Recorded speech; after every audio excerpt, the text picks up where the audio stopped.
Normally, when somebody says that a kids' show has mass appeal, what they mean is that it's a children's show through and through, with a few adult jokes flying past the censors. It's too uncommon these days for a show to have true mass appeal by managing not to talk down to kids and talk up to adults, but to bring a conversation to the table everyone can relate to or understand. Because as we've seen again and again, real prestige television with a young audience in mind manages to strike not by pandering, but by understanding that audiences, even children, are far more capable than most executives seem to believe. If you treat your audience with respect, they'll treat your show with respect. Owen Dennis woke up on an overnight flight home somewhere in the middle of the Pacific Ocean.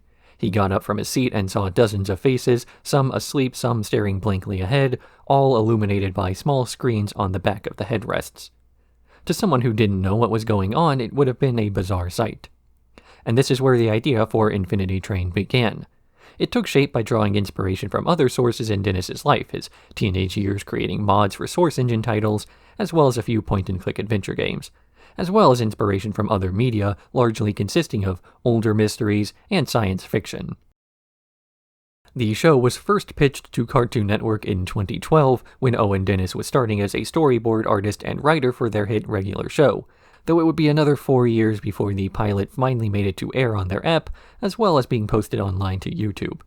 Within a month, it had garnered over 1 million views, spread through a viral word-of-mouth campaign in several spaces for animation enthusiasts. As it was the most viewed of several pilots tested in this way, it would later be picked up for a full release. This initial release was originally planned to be a feature-length movie, but some retooling of the idea turned it into an anthology series. Each season, called Books, would consist of 10 episodes and follow a different character's story through the titular Infinity Train.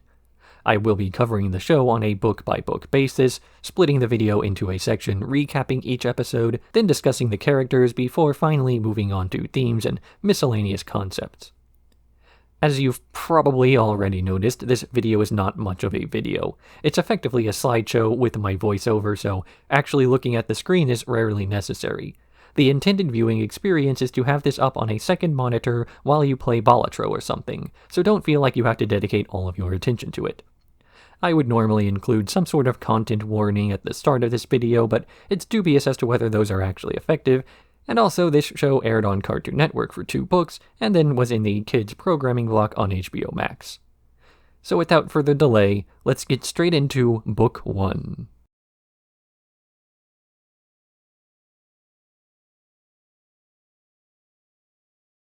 Book 1.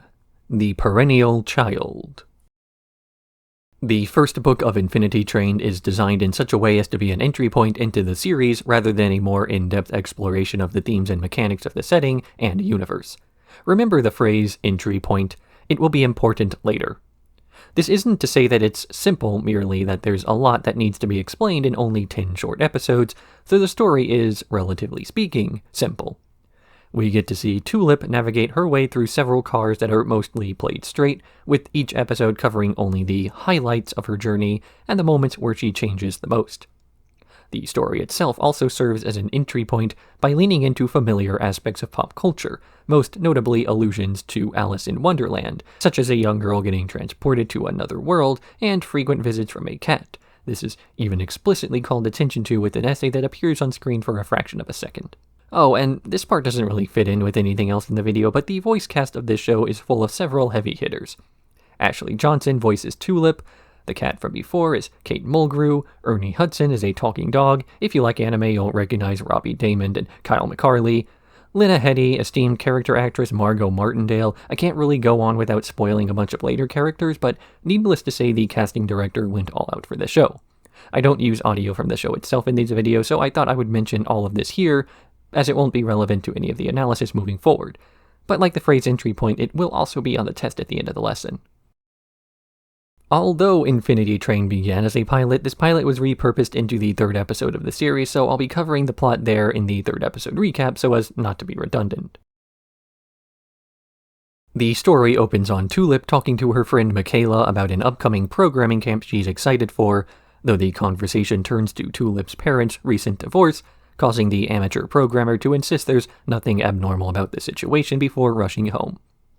But shortly after arriving at her house, she learns from her mother that, due to a scheduling conflict between her mom and her dad, Tulip cannot go to the camp as she lacks anyone to take her. She pouts about this for a while before getting the idea to simply walk there herself, severely underestimating the length of the trip. After collapsing, she sees a train in the woods that promises to take her to Oshkosh, Wisconsin, the location of the camp, and she boards only to wake up back in the snow. She meets a small spheroid robot who follows her to a door in a snowman, revealed to lead outside the train in a small gap leading to the next car, as well as unveiling that she's on a train, one much bigger on the inside than the outside. This next car is the titular grid car, full of squares that elevate when tapped, which sparks Tulip's curiosity to start experimenting with the walls, even recreating some of the characters from her game. Though in the process, she discovers a glowing number on her hand and freaks out, leaving the car just in time to see someone being evaporated by a beam of light. Panicking, Tulip leaves the train, only for a few bug-like creatures to burrow out of the ground, chasing her back onto it. She's barely able to escape using the combined effort of her and 1-1, the robot who reveals he can split into two halves with distinct personalities, before wondering how to get out, settling on reaching the front of the train to speak with the conductor. Tulip and 1-1 are working their way through a few more cars, with Tulip resenting 1-1's help as well as his advice telling her she'll be gone when the number on her hand reaches 0. While complaining she doesn't have time for his antics, she comes across the beach car, where she meets a cat trying to sell junk to a water being named Randall. Tulip overhears the cat mentioning she knows the conductor and rushes over to ask for more information. In spite of a few misgivings the cat has regarding 1-1, she offers to meet with the conductor to speak on Tulip's behalf in exchange for the robot. Tulip hesitates for a while but eventually agrees to the exchange. When she realizes she's missing a gear from the cat's shuttle, Randall offers to show her where she can buy one, at the bottom of the ocean in a town populated by other Randalls, as he can split into multiple beings. She trades a flower 1-1 gave her for the gear, and manages to finish fixing the shuttle, with the cat riding off with her new prize, as Tulip merely has to wait for the cat to return with news. But as Randall is trying to sell her a pipe, advertised as a donut holer, he starts talking to himself as members of a team, guilt-tripping Tulip into going back for her friend. They rush to catch up to the cat, who attempts to evade only for Randall to sneak in through the cracks in the windshield to stop her. The cat warns Tulip she's made a powerful enemy before leaving as Tulip and 1-1 are reunited. Frustrated by her slow progress, Tulip decides to start racing through cars, skipping out on several cars full of roadblocks before making it to the Corgi car ruled by Atticus, King of Corginia. She largely ignores Atticus's tour, hoping he'll simply tell her where the next door is, before they get spooked away by the presence of a large shadow monster that seems to be related to recent flooding that's been going on, and Tulip suspects it might be linked to the number on her hand going down as well. Tulip, 1-1, and Atticus travel through Corginia, seeing several strange weather phenomena along the way, before finally finding the source of the shadow monster, a small spider that had set up on a glowing light. Atticus eats the spider and they presume the day is saved, until Tulip starts wondering how the spider could have caused the other incidents in the car. They follow a noise behind some bushes where they encounter a steward, a robotic tentacled monster taking it apart. Atticus rushes the steward, getting knocked away, but managing to stop the flooding as the rest of the group opens the door, shooing out the steward. Knowing that the monster's still out there somewhere, and knowing that Tulip is headed in the same direction, Atticus offers to travel with the group and Tulip heads out, no longer eager to rush through each room and taking her time instead. After leaving yet another car, Tulip begins to lament that she cannot find a connection to her number, the cars, the puzzle, or anything else related to progress. Atticus suggests that she stop focusing so hard on trying to find logic in everything, though this lesson is ignored when they come across the crystal car, where everything, even the animals, is made of crystal. They find the door high on a ledge and puzzle how to reach it when a crystalline man, never given a name but called Grage in the credits, starts signing a way to access it. They must sing an emotional song to a crystal to please a steward who will replace the stairs. Tulip, Atticus, and 1-1 all try various popular ballads, though when nothing seems to work, Tulip resolves to simply build a ladder out of nearby crystals to reach the door. She succeeds at reaching it, but it's locked, so she has to try singing yet again, this time at the behest of Grage, singing something not generically emotional, but something meaningful to her. She selects Word Up by Cameo despite it being kind of silly, due to it being something her family used to sing on road trips, and in spite of being embarrassed at singing at first, she eventually gets into it. This pleases the steward, a giant golem, and it places down a staircase as well as unlocking the door for the trio to travel through. Before the group can enter the next car, it suddenly shifts around, with a different one landing in its place. This one has a large dark study full of various trinkets and collectibles, revealed to be owned by the cat from before. The cat insists there's no bad blood between them anymore and offers to allow them to stay, but Tulip simply tries to rush through, until the cat accidentally knocks a tape onto the ground in front of Tulip, revealed to have her full name on it.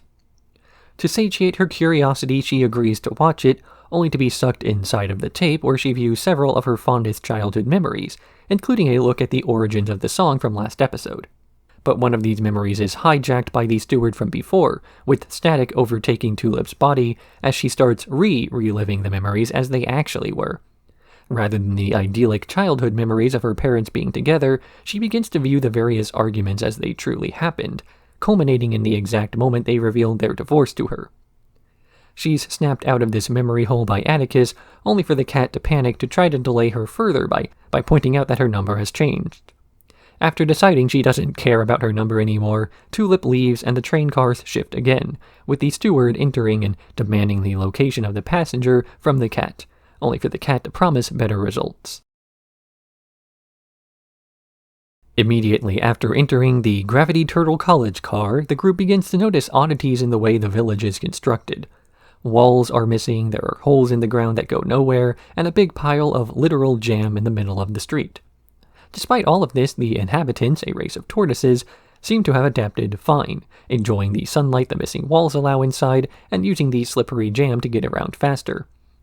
But one can't stand the missing pieces, and overall incomplete state of the car, trying hard to fix everything and replace the objects as well as the orbs that are in the wrong places. Tulip assists One in cleaning up as Atticus and the Turtle King Aloysius III discuss their respective culture. But their efforts to repair the damaged parts of the car only results in a disruption to the daily lives of the turtles, who do not appreciate their attempts to put things back in order. Tulip tries to convince One to give up on the repairs and to let people live in their world, and One soon gives up on the efforts in spite of his enthusiasm, as he sees that the turtles are happy. Atticus promises to send an envoy to help with the disaster relief effort, and they move on. After using her multi-tool to clean off the remnants of the previous car from Atticus's fur, the group moves to the chrome car, where everything is a reflective surface. The door's locked, with the puzzle being to cooperate with one's own reflection, as Tulip's reflection is able to act independently of her. The two swap places and unlock the door, but the reflection refuses to swap back, saying it's tired of doing everything Tulip does. Realizing a reflection has gone rogue, Atticus calls the reflection enforcement, or flex, on Tulip's reflection, with two men who declare her reflection a sliver, announcing they're going to grind it down to nothing. Not wanting her reflection killed, Tulip tries to stop the flex from going after it, picking the lock on the door with her multi-tool and escaping to confront the reflection. It's currently trying to leave the car only to be stuck as there are no reflective surfaces on the outside. So Tulip sits down with her, offering to hear her out in spite of her reflection's apprehension as to whether Tulip is genuine or not, because she's fully aware that Tulip is not the type of person to talk to others about her problems. It's not until the two agree to be different people and Tulip finally starts viewing her reflection as a person that they're finally able to make a plan to wind up on the same prime side of the mirror world, using the mirror in Tulip's multi-tool to allow MT to be reflected perpetually on the other side. MT is fascinated by even the most mundane real things, as she's finally able to start permanently acting independently, one of her first actions being to take off the glove Tulip had been using to cover her number, inspiring Tulip to do the same and learning she's counted down to 3.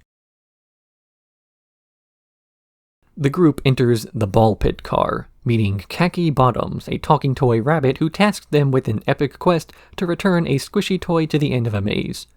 This maze consists of a few simple tasks that are more fun than challenging, but the fun stops when Tulip realizes that the steward from earlier is inside the ball pit car with them. They attempt to sneak by but are discovered, with Atticus once again rushing the machine himself, only to get swatted away. Tulip gets captured, with the robotic being from the cat's car exiting the shadows, introducing itself as the Conductor, and lecturing her on how much damage she's caused by taking things from where they're supposed to be, and refusing to stay put while enjoying her happy, warped memories. Tulip believes they're talking about Atticus here, but it's actually 1-1 the robot is after, 1-1 currently being presumed dead inside of some rubble. When Atticus returns to try to rescue Tulip, he gets grabbed by the tentacle bot and held at gunpoint, then shot and presumed dead. The two robots leave Tulip alone, only for it to be revealed that rather than Atticus being killed, he was actually transformed into one of the bug creatures from the first episode, attacking Tulip but stopping just short of killing her too. Tulip flees, reuniting with 1-1 as she manages to find a broken tube she baits the beast that used to be Atticus into. She traps him inside as the episode ends, with 1-1 telling her it's okay to cry. Tulip is lamenting the events of the previous episode when the cat calls for her help, trying to exchange something for assistance in having the rubble removed from her back. Tulip doesn't want to make any more deals with the cat and simply removes the wreckage before trying to move on to the next car, in spite of her spiking number. But the cat offers a way to change Atticus back, one that Tulip accepts in spite of her hesitation to make yet another deal. The cat shows her a tape that she claims will have all the answers, revealed to be the memory tape of the times a woman named Amelia spent with a man named Alric. She sees the two grow to love each other before ultimately getting married, just before Alric dies an untimely death and Amelia gets brought on the train as a passenger. The cat goes on to explain that the train once had a different conductor, and Amelia took over using the train's own technology to become the new one, even showing her the old cannon Amelia used to convert Atticus. Tulip is upset with this new information, wishing the cat had simply told her the info instead of showing an elaborate, tragic backstory, because now there's a non-mechanical face to the antagonist, and Tulip feels sorry for her rather than simply wanting revenge. She also connects the similarities between the two, that Amelia simply ran from her problems rather than facing them, and Tulip could have ended up the same way. With this revelation, her number reaches 0, and a beam of light just like from the grid car appears to take her home. But Tulip turns down the door and decides she's going to save Atticus first by using the cat's shuttle and a severed arm from the last episode's battle to accelerate their trip to the engine. The cat and Tulip part ways after arriving at the front of the train as Tulip drags the Atticus tube with her into the frontmost car. There she manages to trap the conductor inside the memory tape given to her by the cat as she rushes over to find the cannon used to convert Atticus. But the tentacle robot from before rescues Amelia from her own memories as she prepares to face Tulip, wondering why she's still on the train if her number is 0. Amelia takes away the car with Tulip's portal in it and even offers to make a new one where Tulip's parents are not only back together but still in love. But Tulip rejects this, saying that it wouldn't be her parents if that were the case, and if Alric were recreated too, it wouldn't be the real him either. She protects herself with the donut holder and finds a ball reflecting a corgi that she uses to convert Atticus to normal during his fight with the tentacle robot. All the while, 1-1 is finally able to find his mum, the motherboard of the train, and he hops back into his home to regain control over the Infinity Train. He stops the attacking robot and brings back Tulip's portal. Tulip is able to convince Amelia that it's not too late to save herself and get her number back down, in spite of this number being long enough to go off of her hand and up to her neck.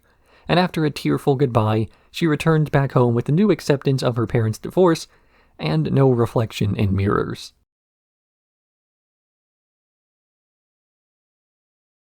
Tulip, or the Perennial Child, received her name after some sort of breathing problem caused her parents to think she wouldn't make it. It's not a subject we get much more information about, as it's something that Tulip herself shies away from bringing up, even when prodded. It's given her the nickname Bud, short for both Buddy, and an allusion to buds of a tulip as in yet to bloom. Her personality is controlling, to the point where she begins to grow frustrated when things are not logical, or when they cannot be mapped out in an understandable way. Inconsistency is the enemy, and she longs to get every problem she comes across, which is not always possible in life, leading to many of her frustrations. When her parents say they can't take her to a programming camp, she lashes out as she assumes there's some logical reason why they failed to schedule things properly.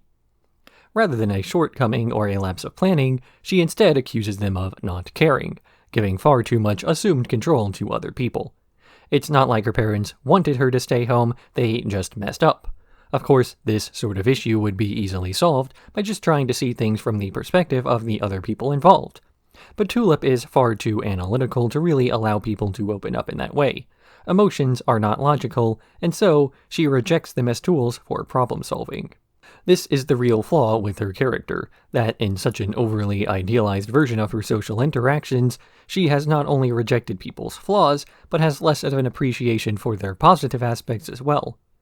To love another person is to accept them, including their flaws, instead of in spite of these flaws, and so her dislike of her parents due to some of their mistakes means she's rejecting all of them. Tulip's character is put into direct comparison with Amelia's, another person trapped on the Infinity Train who also rejected attempts to learn or grow at first. But while Tulip at the very least viewed the train as a problem to be solved, Amelia viewed it as a tool to make something better, rejecting the idea of healing and moving on, instead creating something out of the past.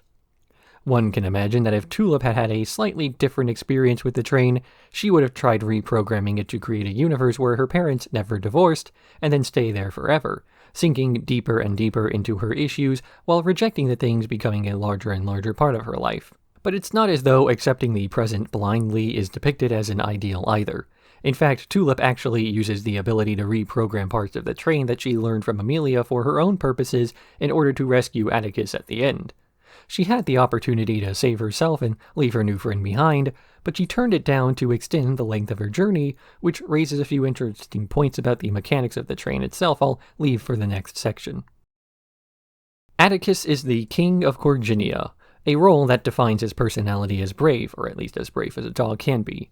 His deep voice and regal personality are frequently put into contrast with his more canine actions, slipping out of his stoic demeanor to bark at his reflection or chase after something. Of course, he was merely a companion designed to assist Tulip on her journey, with hints of his true purpose coming out here and there. In the Chrome car, when his mirror self appears, he speaks about only being relatively young, a few weeks old at most, and terrified of the version of him who keeps barking. Passed off as a joke about the dog acting dog-like, it slips by on a first watch. As I mentioned in the Tulip section, part of her character journey is learning to love other people and to accept both the good and bad in them. And while it's easy to accept the good in a dog like Atticus, she doesn't really finish her character growth until Atticus is changed into a Gome. When she tries leaving him to his fate, her number begins counting up once again. It's not until she tries to fix him that she's really done. Tulip accepts Atticus for what he used to be, but also still sees the potential in the dog he could be again. 1-1 is the robotic companion of Tulip for most of the first season, themselves a combination of two smaller robots named Glad One and Sad One, whose personalities are exactly as you would expect. Sad One tends to find the worst in every situation, while Glad One tends to find a bit too much joy in some moments, leading to interesting situations where Tulip will ask a question only to get what sounds like a morbid answer from Glad One, with later realizations that these weren't negative at all. When she asks 1-1 what her number means and Glad One says it means she'll disappear forever, she assumes the worst, when the simple connotation should have been a bit of a hint as to disappearing being a positive change. 1-1 was originally just 1, the name Amelia calls them by, though in the interest of not hopping around too much through continuity, I'll cover 1 as a separate entity in a later part of the video, with Amelia receiving a section of her own as well. One could argue that the train itself is a character just as much as the others, viewing its actions through the show as a representative of a level of sentience from what appears to be an indifferent machine. If 1-1 is considered sentient, the train gets to be too. Its very first interaction with Tulip is to put her in a car that closely resembles the environment she just left to ease her into the concept, and then it takes her into a car full of blocks that allows her to express some level of creativity, using her passions as a tool to help her let down her guard. Later on, she complains that the process is taking too long and she's in a rush to meet the conductor, so it places her into the beach car to relax. Once here, she needs a particular gear to fix a ship, and then just happens to meet Randall, who knows where it is. The only real detour cars we've seen thus far are active interruptions, like the Cat's car, or things that will be important not to Tulip's story but in later anthologies. The Chrome car is meant to set up the second book, for example, and there's generally one episode per run that has more to do with the following season's protagonist than the current one. Ostensibly, the primary goal of the Infinity Train is to teach people valuable lessons and to get their number lower, these numbers representing the person's mental health. Naturally, the concept of trying to lower your mental illness score is a flawed system and one that suffers from being numerically assigned, even if it is a convenient shorthand. At a first glance, in the first book, this seems like a glaring issue with the premise of the show, but we do get a chance to see later on just how self-aware the showrunners are when it comes to exploring this sentiment. But once again, because this is something that only gets brought up later on, I won't be doing a more thorough detailing of this aspect of the show's themes until that point. One of the most important things the train tries to get its passengers to do to heal them is to teach them the truth behind their previous issues. But it can't do this right away, as it has them to first be in a state of mind where they can accept this. Tulip goes back into her own memories and relives not the past, but the version of the past she's manipulated her mind into accepting. It's one where she's terrified of the exact moment her parents announced their divorce, with the events she's refusing to confront having warped so thoroughly they go from extreme praise to demonic shouting within seconds, the before and after of that conversation being the two defining halves of her life. Of course, this was never the case. Her parents did not suddenly get divorced, their relationship had been strained for years leading up to that moment. Tulip has spent the time following the breakup of her parents, trying to search for a reason why such a thing could happen, but this has always been faulty logic. The logical Tulip assumes that everything happens for a reason, and rejects things that don't seem to be solvable, but the truth is that things don't happen for a reason, but they happen for several. They don't happen all at once, they happen over time, and then we try to assign meaning to singular events after the fact. And this all ties into the last theme, the one that Tulip, and to a far greater extent Amelia, struggles with the most. That is, the difference between facts and logic. Because facts are confirmable, and there's comfort in knowing what's going on by gathering as much data on it as possible. But the truth is that facts and logic don't necessarily coexist in an equal relationship, because the real world is influenced by people who are emotional creatures, and so the fact that her parents divorced or made mistakes or couldn't take her to camp or whatever doesn't seem to have logic behind it, and thus is something that can't be truly known in advance.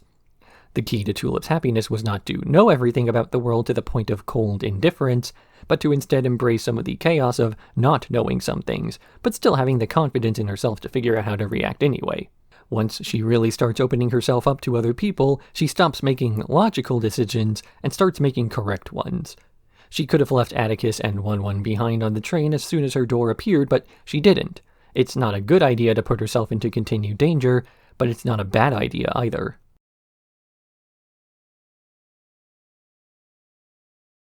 Book 2. Cracked Reflection. Book 2 changes the protagonist of the story from Tulip to, well, Tulip. That is, the Tulip we saw back in the first book's episode, The Chrome Car, who was able to leave her prime version behind to live her own life. As we saw when we left off, she's still being pursued by Mace and Sieve, the Reflection Enforcement officers intent on grinding her to nothing. Between the end of Book 1 and the start of Book 2, a few months have passed, and during this time the new Tulip, usually called MT or Mirror Tulip, although this is a name she uses out of necessity rather than choice, has grown into a different person, though she still lives in the shadow of her former self. This season is a struggle for her to not only survive, but to form an identity of her own, all while accompanying Jesse, the deuteragonist of the book. His parallel journey sees him going through many of the same issues we've seen before, only to misinterpret the lessons as he's getting advice from MT, rather than his steward Alan Dracula, a shape-shifting deer. This part of the story takes advantage of the fact that we've already seen one character go through the Infinity Train and get her number to 0, so the mechanics are understood, and rather than the second book recapping so much of what we already know, we see a new journey with new implications. It's worth noting it still does recap the general mechanics of the Infinity Train through a pre-recorded video by 1-1, something done for the benefit of the audience rather than the character in narrative. Also, something that doesn't quite line up with any specific point in the upcoming season, but one of the major sources of inspiration Owen Dennis cited when producing Infinity Train was Star Trek Voyager. This season features a character who is not human but still struggles with human identity by trying to find out who she really is. Not only is this a theme constantly expressed in Star Trek, whether it's through Data, Odo, or the EMH, But the point of her having a small mirror she has to keep on her person at all times is almost directly related to the mobile emitter that the Doctor from Voyager has. The fact that Kate Mulgrew, Captain Janeway, plays a major role in the story also feels like it can't be a coincidence. The episode and book opens on a montage of the Mirror Tulip as she travels through various cars during the time between the end of the previous book and now. This involves changing her outfit from Tulip's look and changing her hair from Tulip's, and getting into the habit of spray painting anything with a reflective surface on it so the flecks don't pop out to grind her down to nothing, something that happens in the titular black market car that leads to a chase scene through the market, with the flecks popping out of various surfaces as she flees to the point of arriving in a car full of foliage, with no reflections anywhere. The flecks follow her in, but she hides behind a deer that turns transparent. Once the danger is gone, she and this deer spend a bit of time together, with MT explaining her history with the flecks, basically recapping the book 1 episode, until she sees this deer having sunglasses placed on him by another guy, introducing himself as Jesse. MT smashes these glasses as they contain a reflective surface, and then grows upset with Jesse for trying to name her deer. They argue over whose deer it really is before Alan Dracula, Jesse's name for it, starts showing off more shapeshifting before falling down a hole. MT and Jesse travel down this hole in search of Alan Dracula, revealing themselves to be at the top of a family tree, a tree with living wooden carvings of the various people in its long history. These carvings include the Gillicuddy and the Trundleshank halves of the family, stuck in an eternal feud, refusing to offer help regarding the location of Alan Dracula until their differences are resolved. Jesse's eager to approach this problem as he considers himself great at getting along with other people, though MT simply wants to get through the car as fast as possible to locate the deer. They split up, with MT ignoring their argument to tear through the branches with her bare hands as Jesse climbs up to talk things out with the family. But in spite of his attempts to see both sides of the issue, neither branch is helpful until he chooses a side in the argument. Neither MT nor Jesse are at all successful, made worse when the growing branches start turning Jesse into wood as he gets trapped in place. He insists that MT go on without him, something she wanted to do anyway, and the tree starts to let him go, with this being the thing that causes the duo to realize the branches grow based on arguments. They then walk through the branches together, acting as nice as possible while tuning out all the wooden carvings fighting among each other before they finally reach the bottom where Alan Dracula is climbing up on his own. As Alan Dracula takes them back up, the two decide to travel together if only because they both want to be near the deer, and MT decides begrudgingly to help Jesse lower his number. MT guides Jesse to the next car, one styled after an old map, where a wind spirit named Marcel asks him to find pieces of a map to fill in the empty space around them. But MT wants Jesse's number to go down, so she tries directing him around to optimize the experience, but this only makes his number count up. The next piece of the map is in the ocean, which MT can't swim through, so Jesse dives in and does the butterfly stroke across, revealing he's on a swim team. Though he never made state, nor is he swimming the type of stroke he prefers, as he simply filled in a slot on the team no one else wanted. But as they're talking, MT notices they're simply going in circles, and that Marcel is ignoring all of their attempts to steer them in a different direction. Jesse notices that the map has a missing spot and deduces he has to fill it in himself, drawing a door on the back of a receipt he had, and then drawing a sea monster to distract Marcel so he can swim over, this time freestyle, his preferred stroke. Once the map is completed, the world becomes more vibrant and realistic, meaning Marcel disappears because he's wind, and they're afloat on calm waters once more. But when MT sees her reflection in this water, the flecks come out, ready to grind her. The group flees to the next car, with the door locking behind them and keeping the flecks out. Jesse tries to ask MT why there are police after them, but she refuses to explain why. But one of the officers, Agent Sieve, sits down next to the door to talk to Jesse, explaining that he's a reflection officer and that MT is a fugitive he's trying to capture. Before Jesse and MT can argue over the fact that she lied about her history, a toad interrupts them, explaining that this is the toad car, and that the only way to get through is to kick the toad. MT's about to kick the toad, but Jesse accuses her of being cruel, though she tells him to do it. But he notices his number going up every time he's about to. So they decide to take a break from the car, laying down on Alan Dracula, as Jesse watches a video on his phone where he's filming some older kids as they make his brother do a man test, resulting in an injury. When C finds out Jesse has a phone, he asks him to wait until the sun rises again so the phone can reflect MT and they can break in. But MT smashes the phone before that can happen, asking about the video he was watching before, as Jesse admits he knew his brother would get hurt but couldn't stand not to go along with the others. With no other reflective surfaces to depend on, the Flex come back with another option, simply breaking the door down with a device called the Lawbreaker. Realizing there's limited time left, the Toad asks to be kicked so they can flee, but before either of the two can kick him, Alan Dracula does it instead, and the doors open. Jesse grabs the Toad and leaves, making it impossible for the Flex to follow them, as the Toad thanks Jesse for helping him out. The travel friends enter a new car full of flowers that make Alan Dracula sneeze, freezing Jesse's feet in place before the deer wanders off, refusing to carry them through a puddle of mud. When the next door is blocked off by thorns, Alan Dracula destroys them with a laser, and when Jesse and MT praise his work, he thanks them in English. Rather than the deer learning how to speak, he has instead been infected with a parasite named Perry, who talks the group into allowing him to stay so he can control a now docile Alan Dracula. They travel through a runway car where Alan Dracula and Perry are able to put on a performance that gets them all across, though MT notices the deer keeps randomly activating his powers, on top of being slightly larger than before.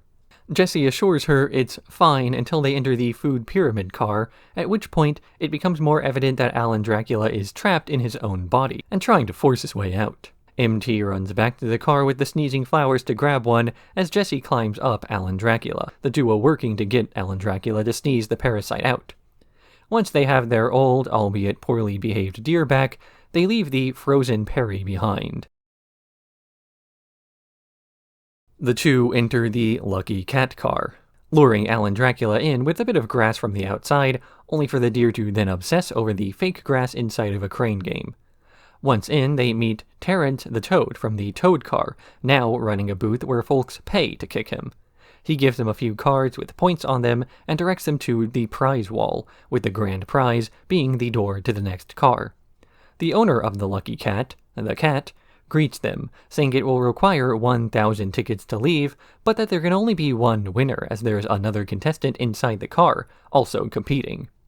The two work together to earn enough points to win the door, though MT notices she is earning fewer points than Jesse for the same tasks.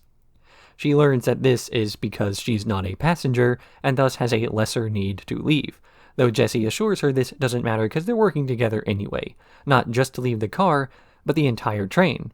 The two finally raise enough to win the door, but still can't leave because Alan Dracula is trapped inside the crane game. By the time they fish him out, the other contestant has already claimed the prize. But instead of going through and leaving the others behind, she unveils herself as Grace, an enemy of the cat, saying she had to hide her identity because she wouldn't have been treated as a friend otherwise. Grace opens the door and a group of children rushes inside, tearing up the place as she offers the others their way out. As MT and Jesse are exiting, we see that Grace's number goes all the way down her arm. The group enters the Mall car, a car that's been taken over by Grace and Simon, as well as all the children who make up a group called the Apex. They tell Jesse that his number being low is a bad thing, that the train exists to serve the people on board, and that 1-1, the current conductor, usurped the machine from last season, which they quasi-worship. MT doesn't believe them, but Jesse offers to hear them out and is taken with Grace on a scouting mission to check out a new car, while MT stays behind to search for Alan Dracula after some of the Apex took him to be saddled. While Jesse is in this new car, Grace explains that it's okay to treat the denizens of the Infinity Train however you want to, as they are gnolls and not people, so they can't feel but only simulate feeling. This behavior is reflected back at the Apex headquarters, where the kids are messing with MT while she searches for Alan Dracula, even being told off by Simon for trying to talk to him. Jesse returns to a scene of chaos as multiple kids are picking on MT, with Simon claiming she started it by injuring a kid's foot when he kicked her. But rather than listening to them, Jesse storms out, saying he wants nothing to do with a group like the Apex. As he's leaving, his number gets reduced to 0 so he can finally leave, though Grace tries to stop him by using her hand mirror to summon the Flex on the duo. MT and Jesse try to escape through the door, but MT can't pass through, forcing Jesse to leave her behind as the Flex surround her. The Apex laments they just lost another human, not really caring about the Flex converging on MT, who runs out of the car only to be followed. Alan Dracula leads her further away, with MT using a stolen backpack to swing around, but the Flex are quickly behind her, with MT managing to throw Steve onto a different car, leaving just her and Mace. He doesn't fall for the same trick and handcuffs himself to her, only for the train's wheels to come by and bisect Mace, throwing them both into the wasteland below. MT loads the half-Fleck onto the deer and tries to go further from the train, but a force keeps physically pulling her and Alan Dracula back, made worse when the Gome start burrowing out of the ground to attack the trio. Alan Dracula forms a protective barrier with his horns, and the remaining two begin to discuss the inevitability of MT's return, that the train never planned on her to exit after the events of the Chrome car, but that even after she did, it started pushing her towards being a companion to Jesse anyway. One of the Gome manages to pop Alan Dracula, leaving the duo exposed, so MT uses the train's magnetic force to escape them. But Mace, assuming he'll be dead anyway, tries to use his last bit of energy to throw her back into the wasteland, so she swings lower and pushes him into the wheels. Now free, MT resolves to find and commandeer one of the pods that brings people to the train so she can get a number and then escape. MT and Alan Dracula are waiting for a pod as MT laments that once she leaves, the deer will have to stay behind. They jump onto a passing pod where she throws out the passenger and lays down for a long ride of 1-1 talking to her unconscious body. Upon arriving in a room full of these cars, she hides from some of the stewards who are organizing things, and then slides down a white gooey room where people's memories are being pulled into tapes of their experiences and traumas. She follows a girl with a dead lizard to a room where the numbers are assigned, and finally holds out her hand to have the number engraved onto her palm, only for the machine not to recognize her, lasering a number through her skin and leaving her without a way to get a number for herself. MT then realizes the stewards running the car aren't paying attention to her either, simply walking past her as they go about their business, so she grabs a donut holder and begins smashing things and machines, only for the steward from last season to burst out, knocking her to the ground, and revealing itself as being controlled by 1-1, who asks her to stop smashing stuff. 1-1 explains to MT how she can't leave the train like she wants to because she isn't a passenger and doesn't have a number, but after failing to convince her that she's better off as a companion to Jesse, the two notice Jesse is back on the train, with his memories being processed as the others watch MT's journey thus far. MT wakes him up and he explains he's not really fixed yet because he felt too bad about leaving his friend behind. This causes his new number to be irrational, as he can't leave the train until MT leaves, and MT cannot leave the train at all. But then Steve comes out of a reflection with a solution. Kill MT, and then there's nothing for Jesse to be attached to. Jesse tries to protect MT but gets tossed aside, and MT gets the idea to simply hold her hand up to reflect Jesse's number. This proves satisfactory for 1-1, who now agrees that they can both go, and he opens up a door for both to pass through. Steve tries to stop her from leaving by grabbing her ankle, but when MT grabs a bit of grass from the real world and tosses it back through, Alan Dracula uses his eye lasers to blow up the Fleck. Now liberated, Jesse introduces his younger brother Nick to his friend, who introduces herself under her new name, Lake. Although referred to as MT for a majority of the show, Lake never really liked the name and simply accepted it out of a lack of anything else to call her. I, too, used the name through the earlier section of this video, in some part to keep the suspense, but also because that was the name she was referred to during the episodes themselves. Back during the Book 1 section of this video, I even repeatedly used the word it to refer to the character, as, at the moment, that was what Tulip thought of her. It's not until MT starts asserting herself more, she's finally viewed as a human, and while this was enough for Tulip to treat her better, the rest of the train still takes several episodes to catch up to this idea, and this conflict is what forms the backbone of the second season. Lake is illegal in most parts of the train, her very existence making her into a fugitive. Mace later explains that she did actually have options following her liberation from Tulip to have her memories wiped or become an enforcement officer, but this isn't told to us until the 8th episode. I think part of the reason for not communicating this information is to make her running from the law more sympathetic. If she was told she had choices and then rejected them, she would come across as being less self-righteous in a way that made her less sympathetic. So by the time she and we, the audience, learned that she had options, we know by that point that neither choice was a real one. We've seen the system and its many mistakes, like trying to kill people for refusing to go along with it. To know that, even if she could go back, she wouldn't want to. The entire point of the Infinity Train seems to be to fix people by assigning them a number based on personal issues and moral failings, and then erasing that number over time. There's an irony in the fact that part of Lake's journey is to get a number for herself, to have the label everyone else is trying to get rid of, because even an acknowledgement of her failures is an acknowledgement of her as a person. Lake's whole character journey is frequently considered an allegory for transgenderism, what with her lacking an identity she can decide for herself, other people trying to put labels on her, some more insulting, some less insulting, and her journey of self-discovery being torn between an attempt to prove she's a human being, but also making a label for herself by herself. Owen Dennis usually responds to questions about the characters and themes of Infinity Train by giving the worst possible answer he can think of in the moment. This is done out of a strong belief in death of the author, meaning that his opinions or intentions with the work are far less important than how the viewers felt and interpreted the story. I personally don't think it's a trans allegory, and when people describe why they find that it is, they're usually just describing pretty universally human experiences about finding a label for yourself that you can also identify with. But in spite of all of this, there's an implication towards the end that Lake wound up exactly where she needed to be. Her journey of self-discovery brought her towards Jesse, and this is something that both Mace and 1-1 argue is an intentional quirk of the train.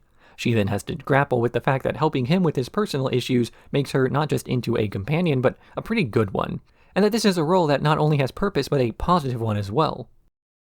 So she does find a label for herself that fits almost perfectly, except for the detail that it's still not a decision she made, and sometimes making a decision has inherent value.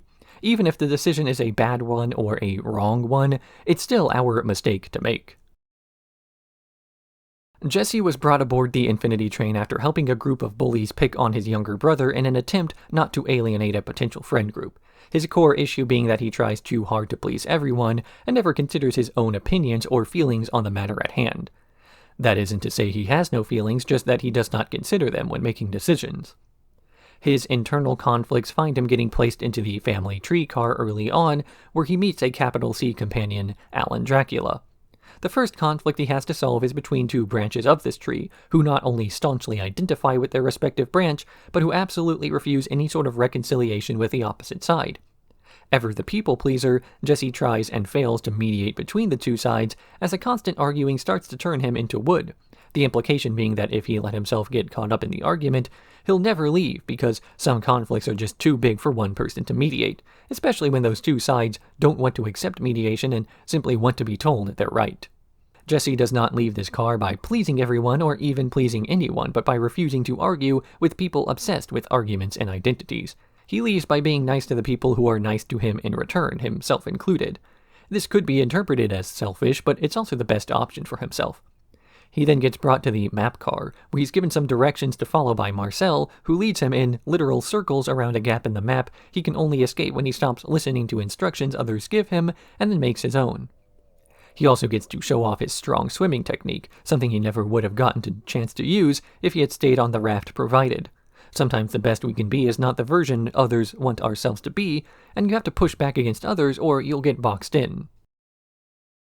And then after Jesse starts to understand all of the mechanics of the train, such as the fact that lowering his number is the end goal, he gets put into a car with no way to escape, but kicking a toad who does not want to be kicked. And when he prepares to kick this toad, he notices his number going up, assuming this is the wrong thing to do. His number tells him not to do something, so he doesn't do it, all in spite of the fact that he knows he has to progress to the next car, and more urgently put distance between Lake and the Flex. But he freezes rather than risking a wrong decision. One can imagine that this car's solution really was to raise your number by doing the wrong thing, but doing something wrong because you chose to do it, a mistake made of your own volition. What finally lets Jesse off the Infinity Train is when he rejects the temptations offered to him by the Apex. A group of people start to mistreat his friend, calling her a gnoll and treating her like an object rather than a human being. Jesse by this point has been taken in by Grace and shown the wonders that can be found if you simply ignore the rules. He got to leap around the tops of cars and explore where he wasn't meant to go, finally having a bit of fun as he rejected rules imposed on him by a system he didn't understand.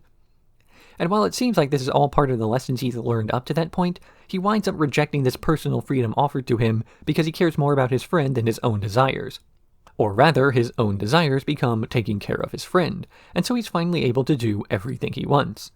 There must have been a part of Jesse who wanted to stay on the train and treat it like a playground, but rather than allowing his internal conflict to freeze him up, as it had in the Toad car, he makes a decision and sticks with it, and that's all it takes to let him leave.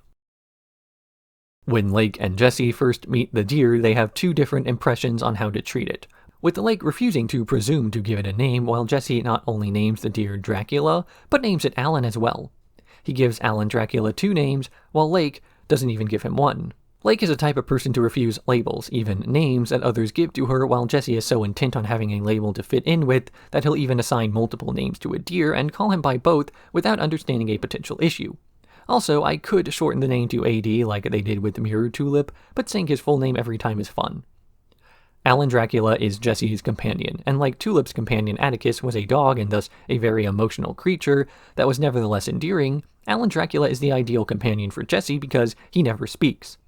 Jesse's entire issue is the fact that he always does what other people tell him to do, so someone who cannot tell him anything means that while he has a being who will protect him through the train's dangers and allude to hints, he still has to make the decisions for himself. In fact, leaning into the lesson learned in the Toad car from before, we see that Alan Dracula wound up kicking the Toad after all, but only after Jesse finally determined to do so himself regardless of the outcome. Alan Dracula was willing to do things for Jesse, but only the things Jesse resolved to do for himself first. This then draws a comparison between Alan Dracula and the version of Jesse he is trying not to be. Jesse was a bit of a pushover, and yet Alan Dracula sort of does whatever he wants, the exact type of person that he's afraid to be, at least until the Parasite car. At this point, Alan Dracula becomes Perry, and he finally listens to other people, and helps out if he's asked to. Alan Dracula is clearly unhappy with being a pushover like this, just as Jesse was unhappy with himself when he did what others told him to. It takes the duo of Jesse and Lake to declare that they prefer the deer who didn't listen, for Jesse to realize that he's accepting of people who might be a bit abrasive, allowing himself to be abrasive as well. Mace and Steve, or the Flex, are 2 men who have very little given in direct characterization, but who we can glean a bit of information about because of the difference between them and Lake. We just assume that they are naturally occurring aspects of the train the same way that everything is conjured up, and yet it's not until Mace's injury that we see decisions that led to that point. He chose the life of reflection enforcement, as it was either that or having his memories wiped. The very fact that he got to choose his future makes him a bit of a hypocrite, in the sense that his entire motivation is to prevent Lake from making a choice for herself. We also start to see a bit more humanization from the duo after Mace is wheeled, when Steve goes berserk in his attempts to get revenge against Lake for wheeling his partner, despite the fact that by that point she's already gotten reconsidered to be a passenger rather than a mere sliver. Obeying the rules was never hard-coded into his personality. He has a choice as well, and simply chooses to do what he is told is for the best. There's a sense of thematic irony to this book's major character conflict, the conflict of asking whether or not the stewards and companions and other creations of the train are considered real or not. The first book was all about Tulip's journey, and there's only a single episode where she questions the agency of Atticus or the cat, or any of the other denizens of the train. The whole system works best when everyone gets treated with the basic level of respect that ought to come with sentience. This is then questioned in Book 2, as we learn that, while all denizens are alive, some are considered more alive than others. The thematic irony comes when we watch a group of people struggle to accept an answer to a question that others have come up with near instantaneously. Jesse never really questioned whether Lake was a person. Tulip only took a few minutes, and even Nate's only taken aback by her appearance for a little bit before introducing himself properly. Lake is given several names throughout this book, from Knoll to Sliver to Reflection to Mirror Tulip, MT to Lake. Some of these she flat out rejects, while others she only accepts as a necessity to make communication easier. But she's never really able to find an identity that she identifies with, as all of these are things other people have come up with and shaped around their own ideas. She was given a role, Tulip's Reflection, and then given more, but never given a chance to decide her role for herself. So it seems as though she has to choose between the several potential names and titles that other people have made for her, with none of these really fitting. Even those with a more positive connotation are rejected, such as serving as a companion aboard the Infinity Train, a role that we've seen she's good at and that she could find real meaning in. But ultimately, the message about choosing an identity for oneself, it comes to the conclusion not of accepting a pre-existing role and rebuilding yourself around it, but making a new label, even if this does mean not choosing at all. The freedom to have an identity must also mean the freedom not to have an identity, not to imply this is even possible, as after all is said and done, you're still just you. It's not merely Lake who chooses her own name, though. Terrence the Toad also gets to choose a name for himself, something that passes for a joke at the time, as in, your name was Terrence all along? No. But for Terrence the Toad, choosing a name also lined up with when he was at last liberated from what he called an existential nightmare. He has the same character journey as Lake, just at an expedited pace. The systems put in place on board the Infinity Train are imperfect. This is something that we see more and more of during this season. If everything worked exactly like it was intended to, there would be no need for people like the Flex to enforce the rules and maintain that system because it would work out flaws by itself. So the system tries to correct itself violently when it makes a mistake, never questioning that if it can let one mistake through the cracks, that maybe it can make other errors too. And yet the more Lake resisted her own annihilation, the more of an error she was considered to be, simply for trying to preserve her own life. When the system stops seeing you as worthy of any positive attention, then the only way to react is violently, as the peaceful solution clearly isn't being acknowledged. When Lake enters the number room, the stewards don't even acknowledge her existence, not even enough to try to stop her. So she begins to smash things and break as many rules as possible, and only then does she get noticed. If Lake followed the rules and did what she was told, she would no longer exist. If she did as she was expected to, she would not have been able to lead a life outside the train. It was only when she made more of a mess and not less that she finally got the attention necessary to have her problems fixed. Even getting her own number was a way of breaking the rules, simply using the reflection of Jessie's to trick the system into believing she belonged there. It's not as though the lesson to take away from this is always to be violent, though. The very first room Jessie and Lake navigated together even had them succeeding only by refusing to take the low road or engage in argument. Clearly, if people are willing to treat you well, then it's only normal to react in kind. But when others refuse to consider you a person, there's no reason to keep being a pushover.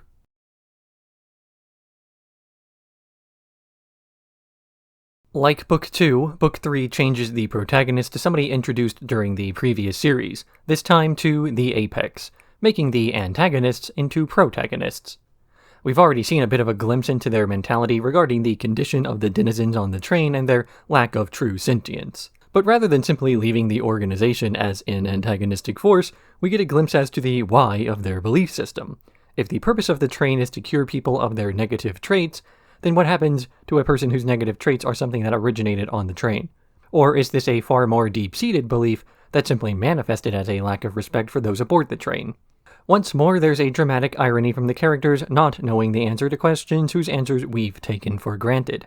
The Apex is already viewed as unequivocally wrong by the narrative, but simply viewing someone as good or bad is just as reductive as calling a living being a passenger or a null. And understanding the root of an issue is always the first step in understanding how to start fixing it, but of course, all of this is still dependent on whether the person wants to be fixed in the first place. Additionally, Season 3 saw the show move from Cartoon Network to HBO Max, though this was a move that was always somewhat intended, as Owen Dennis considered the material and content more suitable to the streaming binge audience from the outset. This doesn't change too much about the show itself aside from fewer recaps and in medias res openings, as one episode will now pick up right where the last one ended more frequently. The book opens on a musical number, specifically Jessie's song from last book's episode, The Family Tree Car, as we see the Apex gearing up for a raid on the stage musical performing the piece. Grace and Simon lead their kids on a raid of what they still refer to as gnolls, denizens of the train who they believe exist as tools to keep them entertained. They let the kids loose, tearing things up while trying to see whose number increases by the most during the raid. After discarding whatever junk they have while taking a few new companions as props, they decide to raid another car, the Gravity Turtle College car from Book 1, now partially populated by Atticus's corgis. They burst in and take a few things here and there, but the car is a shifter, meaning it's one that moves positions on the train, and it starts being transported as they're still inside. Grace gets the kids to evacuate back to the mall car, but Simon's trapped beneath rubble and she stays behind to help him out. As they're escaping, Grace's harpoon pack is damaged, and they barely leave the car intact, as Simon is almost thrown off the edge of a car. Tracking their mall car, Simon determines that they're about 40 cars away from the rest of the Apex, so they plan on walking together back to base, leaving through the jungle car. where Simon is wary of traveling with few provisions, though Grace assures him it'll be just like old times before they had the Apex. Grace tries to get Simon to relax as they move through the car until they start hearing loud noises and seeing trees falling in the distance. Simon uses electric boots to climb up to scout out the situation, where he determines that whatever's making the noise is far larger than them. When the trap they set up for the creature is destroyed, they try to come up with a backup plan but get grabbed before they have the chance to, awakening in a clearing where a giant gorilla named Tuba tickles them at the order of a young girl named Hazel. They immediately start trying to recruit Hazel into the Apex, a prospect she's excited about when they tell her she'll be able to meet kids, as well as getting her number to glow because Hazel's number is dull. But she's hesitant to leave when they tell her that Tuba cannot come along, and as Tuba's too large to simply dispatch, they agree to let the gorilla travel with them while also planning on getting rid of the companion in secret. After the Apex gives a misguided lesson on how the Infinity Train works, including a few scare tactics about children disappearing when they lose their number, the group enters the debutante ball car, where they can't leave until they debut according to whatever rules the squids on the car ask. Simon searches for a way out as Hazel suggests they try actually following the rules because it's the path of least resistance. So Grace prepares to dance with her, asking if she's ever danced before, where she learns that not only does Hazel not have any memories of her parents, she has no memories of her past at all. Grace also reveals she had very controlling parents and didn't get to spend a lot of time with other kids, and the two bond over their mutual desire to get back to the rest of the Apex, as Simon returns with no alternatives for escape. So the four pair off into couples and follow the footsteps on the floor, learning the dance they need to debut before leaving. For leading the way, Grace gives Hazel the marking of a member of the Apex, saying that Tuba can't have one as they head to the next car, all while Grace's number counts down. Inside of a snowy car, the group begins a snowball fight, though when Grace takes off her glove to start packing snow, she notices that her number has decreased. They call an armistice when the snow starts getting worse and they head to a cabin to wait out the incoming blizzard, only to discover this cabin belongs to the cat, and Simon has some history with her. When the cat notices that Hazel's number isn't glowing, Simon tells her to stay away from all of them, before he searches around the house and discovers the cat's collecting again. Later on, he catches them making tea out of Randall, who seems to be all the water on the train, and reveals why he does not want the cat near Hazel, because the cat was Simon's companion before, and she abandoned him to a Gome attack. She tells Grace how upsetting it is to be around the cat, as Grace admits she was not paying much attention to how much he was hurting because she was covering the fact that her number had counted down. But Simon says they'll be partners no matter how low her number goes. In the end, they realize that the blizzard was actually just Randall's having a snowball fight of their own, and they tell him about the armistice. So he tells the storm to stop and they're all able to leave as Simon and the cat say their goodbyes. Simon and Tuba are arguing over whether to keep going or to stop so Hazel can rest, compromising by having Tuba carry the girl. They enter the color clock car, where there are various obstacles color-coded with a large clock in the middle, determining what's tangible at any given moment. They need to split into pairs, with Hazel going with Grace, as she wants Tuba and Simon to get along. As they're exploring the car, Grace explains her definition of a null to Hazel. It's a denizen without a number, meaning they are less than 0. Though she concedes Tuba is one of the good ones. Meanwhile, Simon and Tuba are arguing over their attempts to navigate the obstacles, with the key being green, although the lock is red. After Tuba explains she was once the mother of a daughter named Bugle, Simon figures out she's colorblind, and therefore can see red and green as the same color and thus at the same time. So Tuba is able to grab the key and unlock that differently colored door, letting all of them out. But the car starts to shift and they have to rush to the next one, with Tuba throwing Hazel across when the bridge retracts. Simon rushes back to take care of Tuba when she falls off of the ledge, but rather than helping her up, he electrocutes her hand with his boots, knocking the companion into the wheels. He catches up to the rest of the group and proudly explains he wheeled Tuba, causing Hazel to run off crying. When Grace catches up to her, she sees the girl is transforming into a turtle. Hazel begins to panic over her transformation, realizing it must mean she's one of the train people and that Grace hates her. Grace tries to calm her down, realizing that while she's calm, she transforms back into her human form.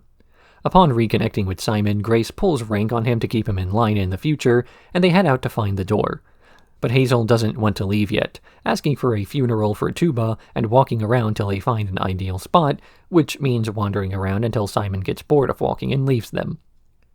Hazel climbs up a tree and places the rock Tuba packed before in a crevice so she can watch the sky, and Hazel sings the lullaby Tuba taught her before asking Grace to say a few words as well.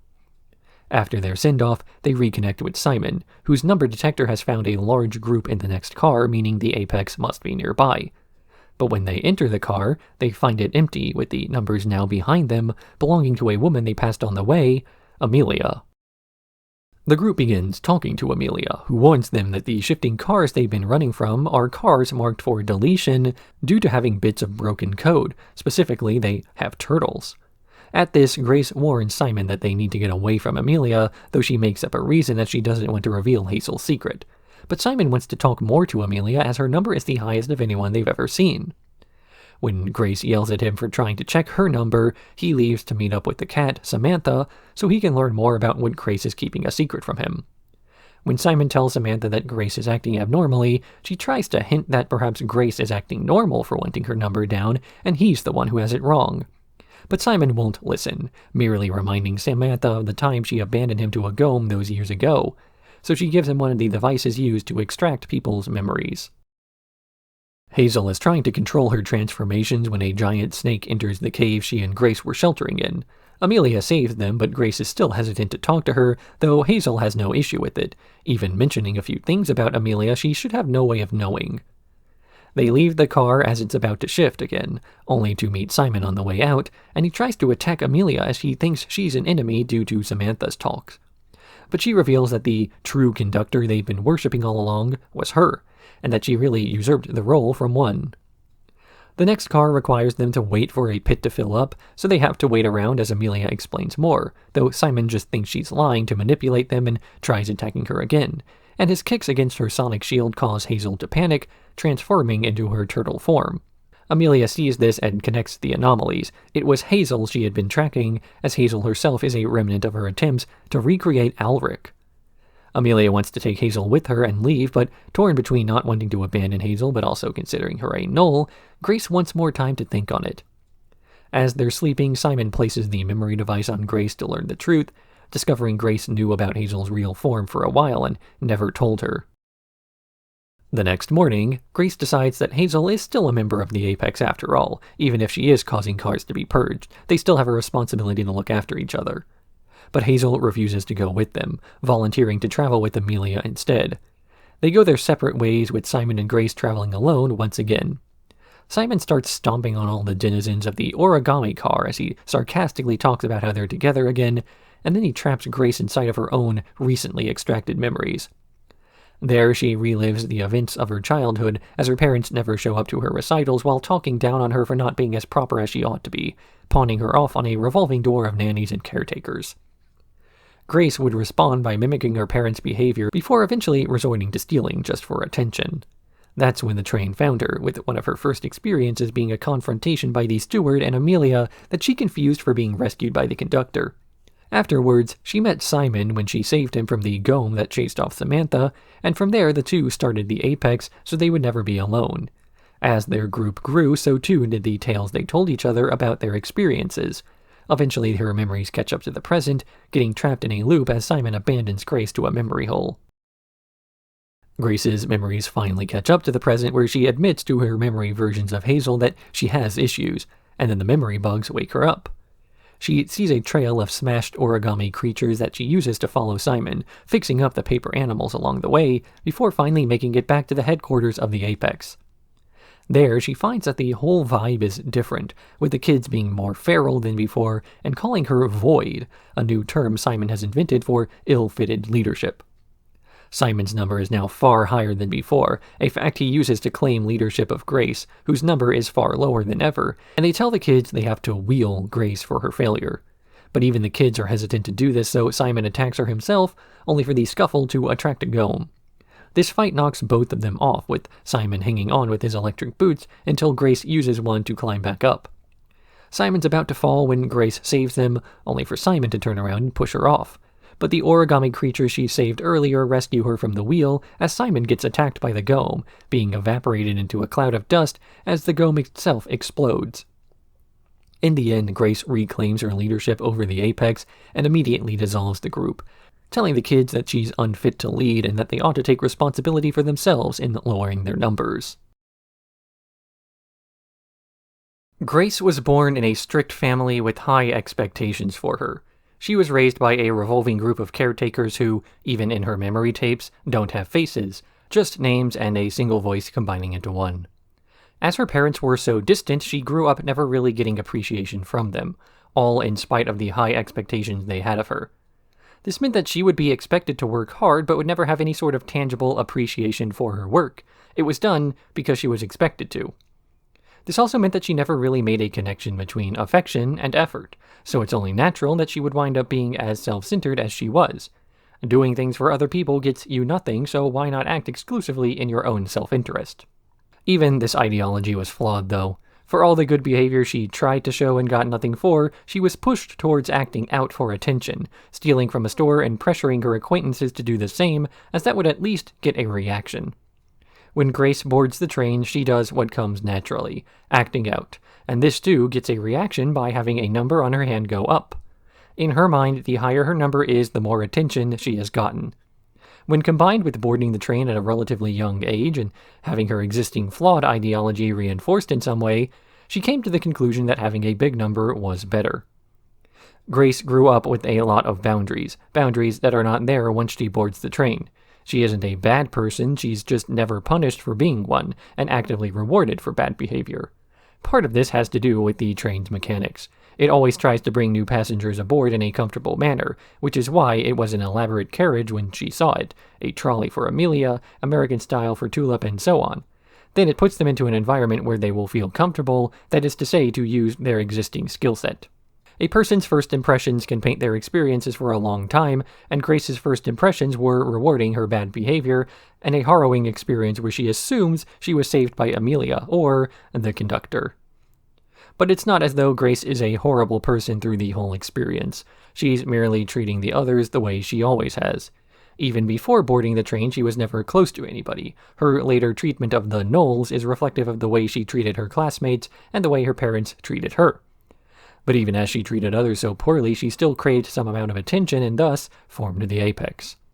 This was a group of people who bonded over their shared disdain for the world around them, but more importantly bonded over their shared fear of being left alone, be it Simon's fear of abandonment from Samantha, or the fear that the various children aboard have when they're told their companions aren't real and they ought to stay with other humans.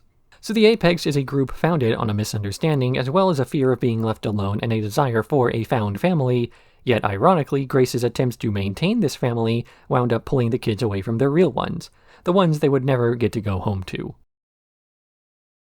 Last book was all about Lake trying to find an identity distinct from Tulip, the girl who she was based on. This book is also about Hazel having already found a distinct personality from Alaric, the band she was based on, all because she never knew who he was in the first place. She was able to find some purpose by not having any preconceived idea about what purpose she was meant to have in the first place. This isn't to say that she had found everything she needed, though. Hazel still wanted the same companionship that Grace and Simon promised with the Apex, a group of children she could belong to. She is lured in by the promise that members of the Apex are self-actualized by being brave and special, aspects that she sees in the duo that recruited her, and these two words define ironic parts of her character journey. As she spends more and more time with the Apex, she doesn't actually begin to pick up on any of their behaviors. If anything, they actually start to pick up on her habits and traits. Part of why Tuba's death winds up affecting Grace so much when it wouldn't have done so had it happened a few days before. The irony comes to play near the end, when she finally gets the opportunity to display the traits she's envied so much. Hazel wants to be brave, and she has to stand up to Grace and Simon when she rejects them to travel with Amelia. She wants to be special, then discovers she's a clone of the true conductor's loved one, and also transforms into a turtle in such a way that she will always be an outcast, just the negative side effect of being special. Tuba was once the mother to a child named Bugle, a backstory we get little of as she tries to keep this to herself. It's an interesting writing decision, giving this character an alluded-to backstory with the promise to the viewer that we will learn more about her history and family as the series goes on. only to have her killed off at the halfway point of the book, before her story is finished. Prior to her death, we see a moment of her and Simon bonding. There's even a brief moment where he seems genuinely sorry for her when Tuba's opening up about her past. But this is just one of many moments where his Knoll ideology is challenged. A moment where he gets the chance to decide whether or not he's wrong, and then he turns it down. He has a similar failure when he learns the truth behind Hazel's identity too, but rather than re-examining his opinion on the girl as he considers the way he felt about her rather than an arbitrary condition of her creation, he immediately flips, viewing his empathy as a personal failure. But Simon is too attached to his ideology to know how to survive without it. Like with the Grace before, he had a negative first impression of the Infinity Train, relying on Samantha for guidance until she left him behind, creating both a fear of the Gome and a fear of being abandoned.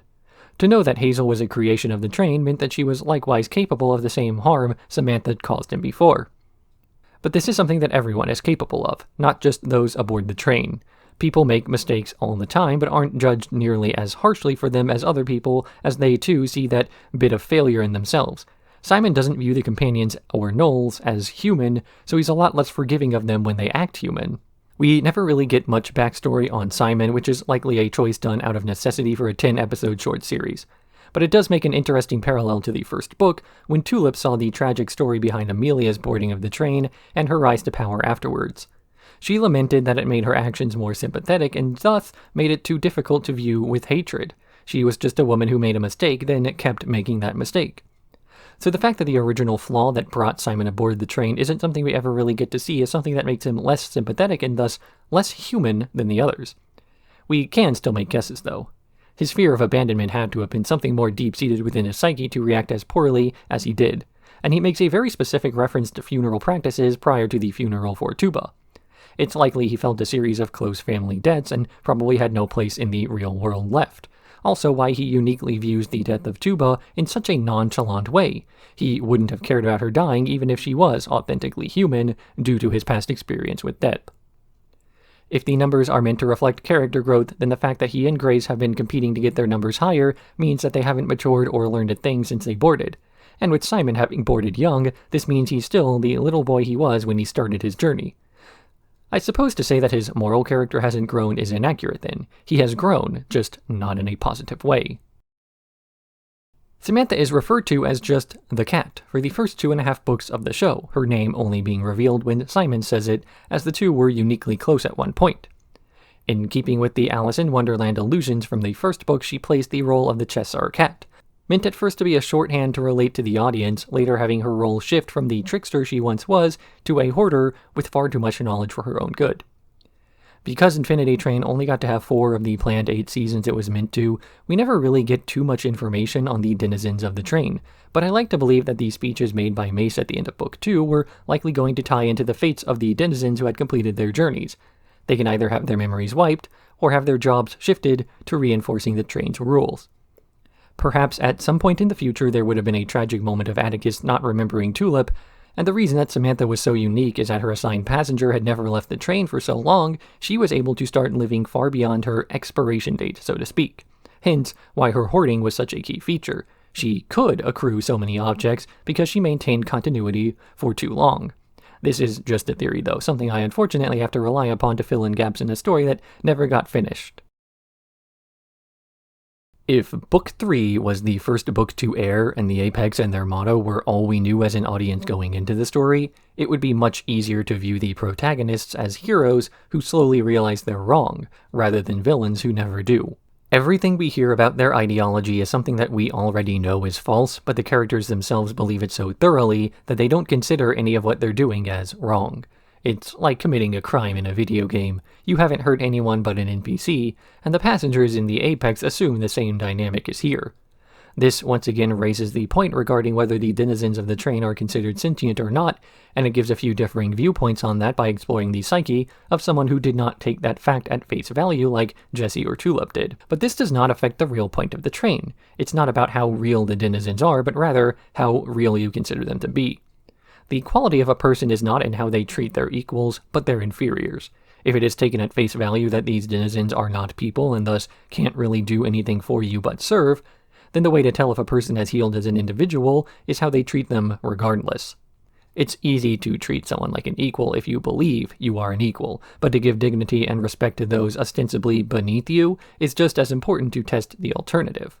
Even in the first book, Tulip treating Atticus like a friend even after he'd been turned into a gnome is what it took to really prove she'd grown as a person.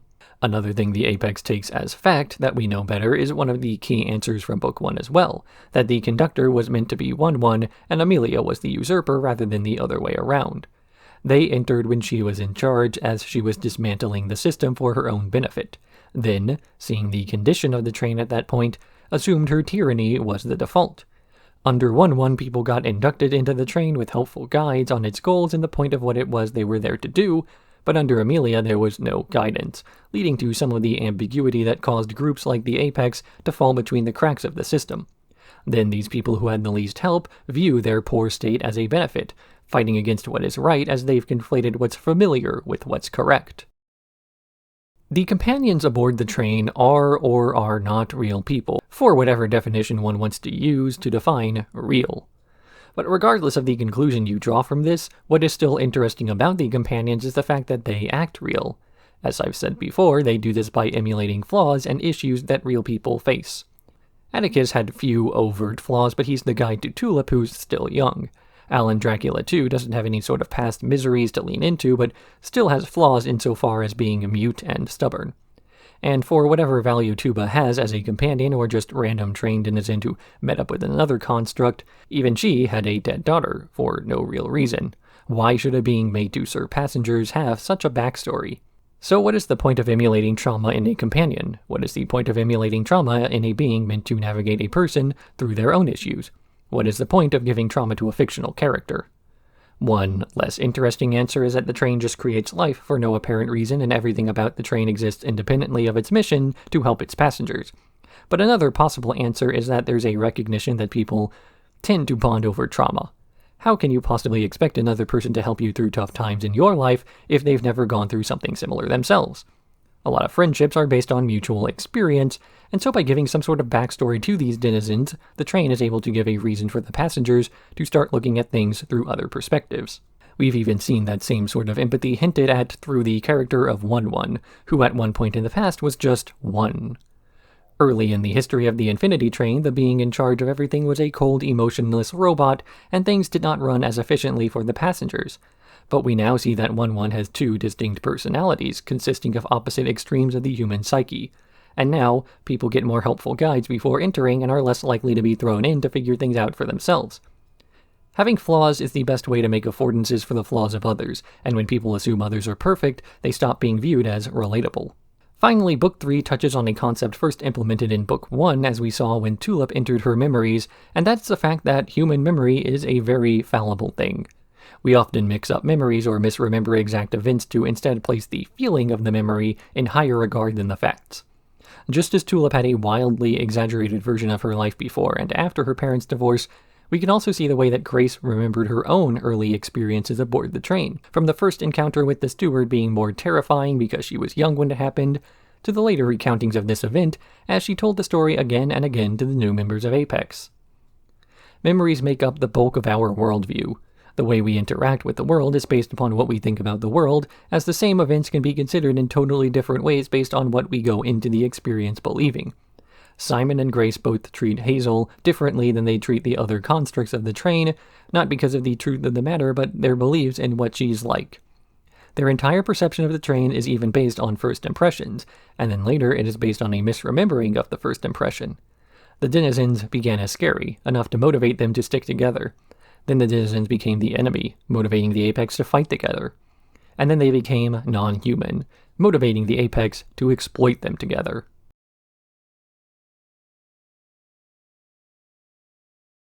Unlike the books before it, Book 4 does not introduce some sense of dramatic irony by showing information we already know, but the characters do not, to instead do a soft reset of the familiar by going back in time a few decades to show the train in an earlier incarnation.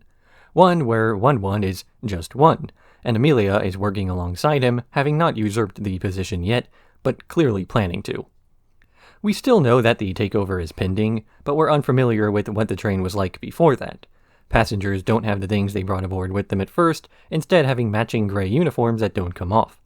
We know 1 is just pre-split 1-1, but we don't know the origins of this.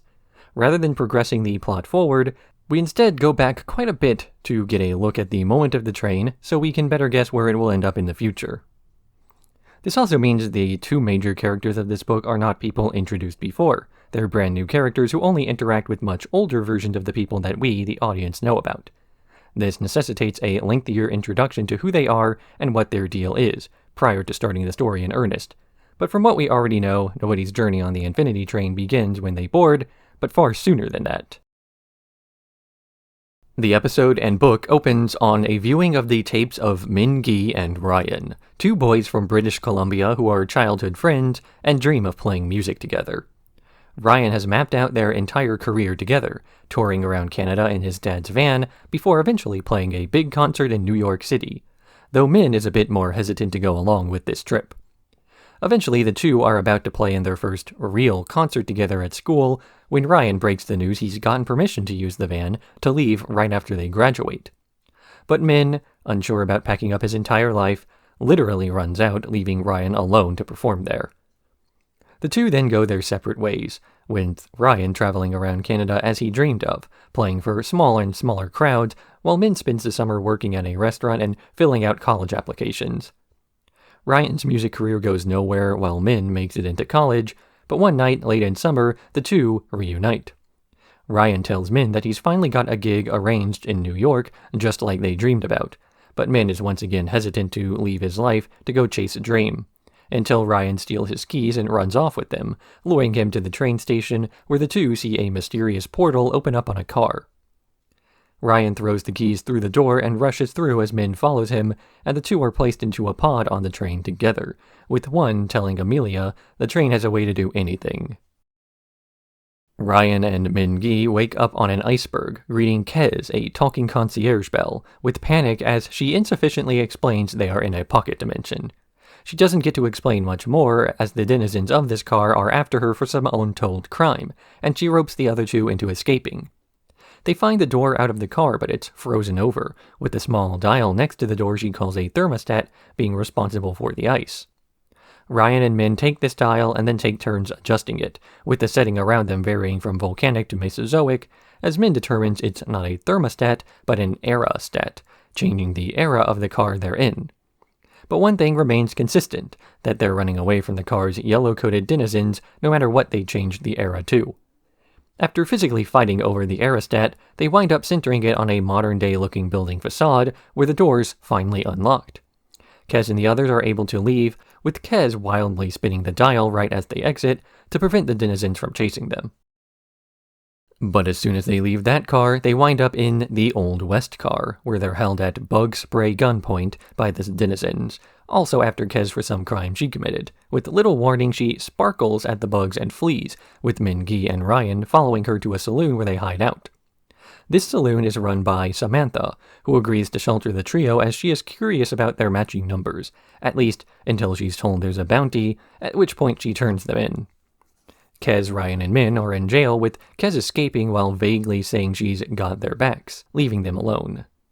Ryan and Min use the remnants of her cell to grab the key for themselves, discussing as they work the fact that their families, at least Min's family, is likely concerned with where they are. But they're caught shortly after the breakout and sent to a trial, where the sheriff is also the judge, revealing that they're after Kez because she stained their town charter. In spite of Ryan's efforts at a speech, they're sentenced to the Bug Zapper, only to notice a bell near the charter that they claim is Kez. As the crowd rushes over for revenge, the real Kez meets up with the duo alongside Samantha, who says the whole thing was set up in advance. Ryan and Min realize Kez was not betraying them after all and simply communicated poorly, and they leave the car as their numbers start counting down. Kez hides herself underneath a chef's hat in the next car, wanting to hide her identity from its denizens, a talking ceramic cow named Cow Creamer, and a giant pig baby who demands to be fed. The only cookbook is a giant post-war American book, complete with gross dishes of random ingredients. They work together to find something the pig baby will enjoy, with Ryan haphazardly throwing in ingredients as Min tries to carefully measure everything out.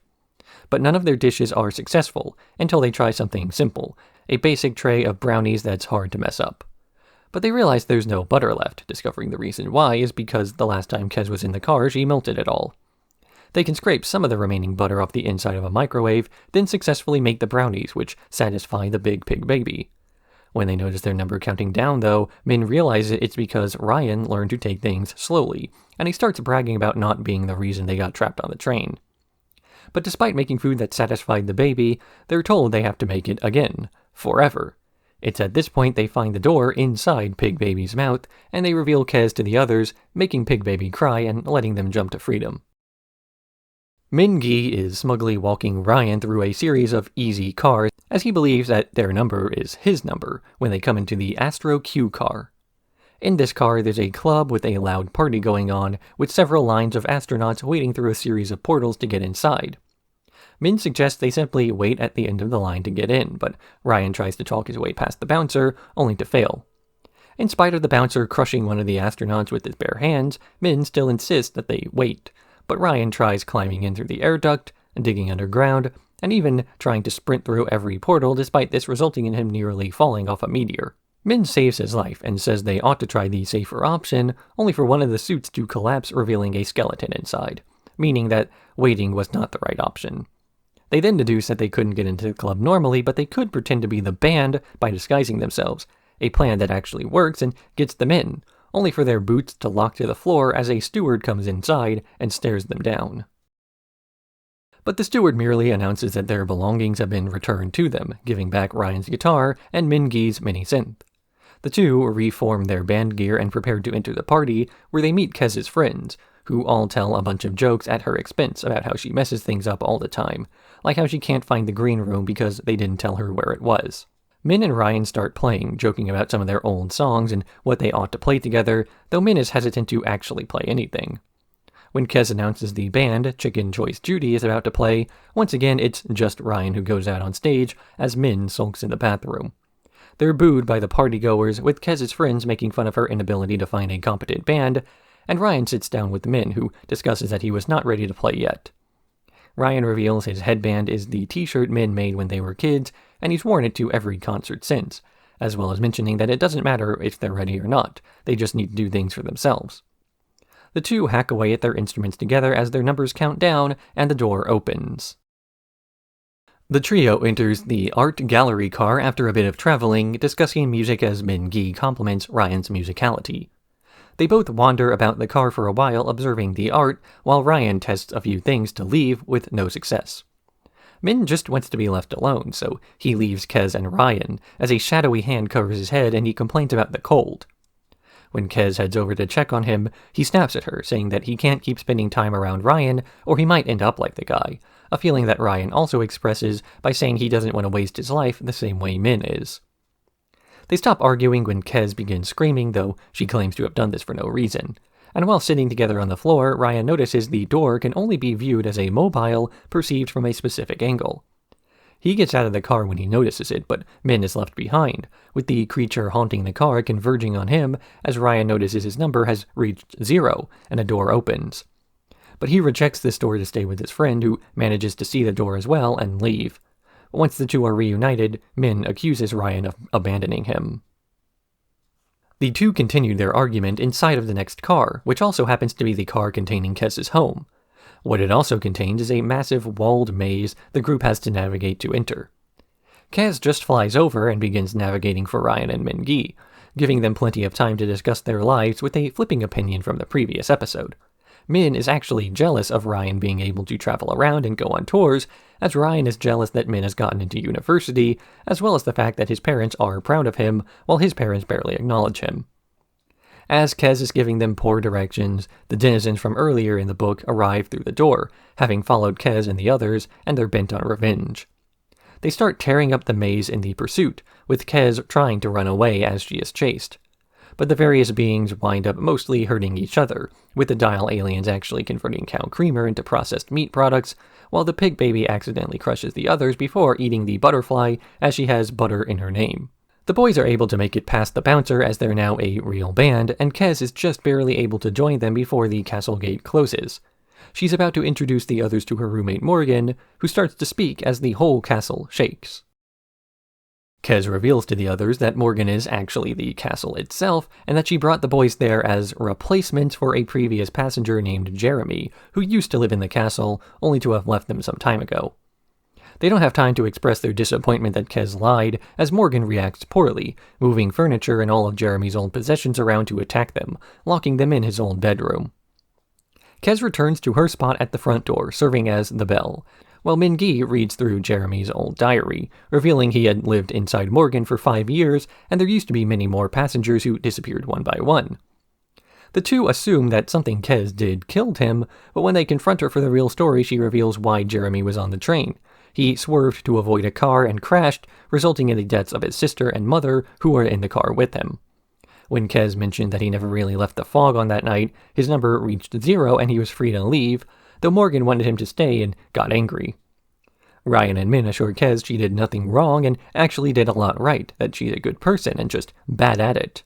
Then the castle begins to shake again, but this time it's not Morgan, but the steward, who tells them they're all on their own now before unlocking their boots and flying out the window. A few days have passed and Ryan has been refusing to eat, eventually confessing to Min-gi that he could have left after the events of the art gallery car, as his door appeared at that point.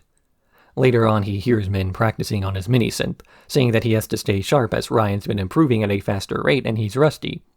Min also forgives Ryan for considering abandoning him before, saying that it was just an intrusive thought and it matters more that he didn't act on it.